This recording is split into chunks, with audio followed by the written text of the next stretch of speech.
the journey that we did. Yeah. They put sense into my head, and I'm happy this morning to accept that challenge. And once I did start to think about it, I got the necessary reverence. It's the riskiest decision I have had to make yet. Yeah. But your proposal I accepted in relation to power. And power is important as well, because there is this struggle in our country. That's why I pay a lot of respect to McG, to diversify the media. Diversification at the level specifically of agenda and conversation. Yeah. And the voices that must never be marginalized for their part or the fabric of this country. There are voices of people, you know, who clean up the pipes beneath the different ecosystems of Johannesburg. Their challenges, what they go through. The nurses that beyond COVID, no one is no longer having a conversation about. The doctors, the academic and scholars who spend years and years to understand a phenomena. And we waste most of our time with current affairs oriented pundits who don't deepen the historicity of whatever may be confronting society at that moment.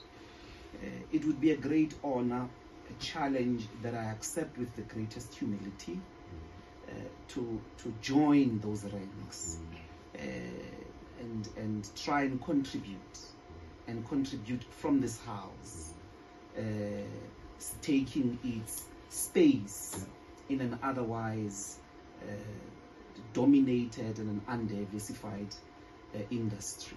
The media industry is as undiversified as the agriculture industry. Of course, I'm not going to be owning anything. I'm just going to be supporting an institution of our black brother, and I hope that, you know, I'll be able to help South Africans speak across with each other, across class, across languages, across traditions, across cultures, across party lines, across businesses, and to have a conversation that always is in the interest of the betterment of humanity and making this country a better place to live in. So, but no, I think there are obviously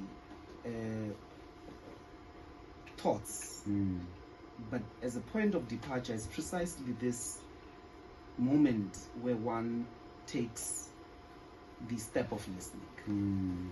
We do a lot of that in the work. I know that it doesn't often appear so, but during elections we do more listening if you are authentic than you are doing the talking, because you will not be able to win anybody if you do not know what they think.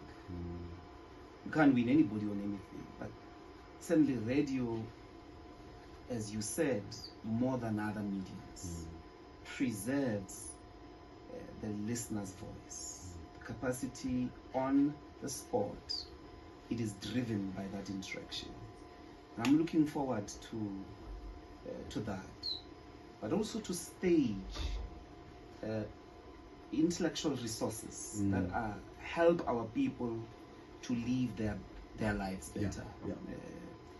Whether it be in community development, in business, in the classroom, as well as artists, whether they be fine artists, creatives, but also political policy making.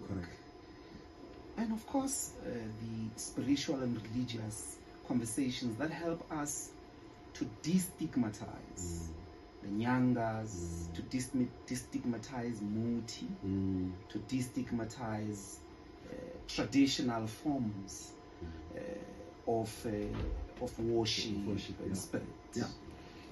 So definitely, and I have an interest as well in turning the conversation around when it comes to the past. You must imagine, for instance, what would it mean in order to think and memorialize the June 16 episode?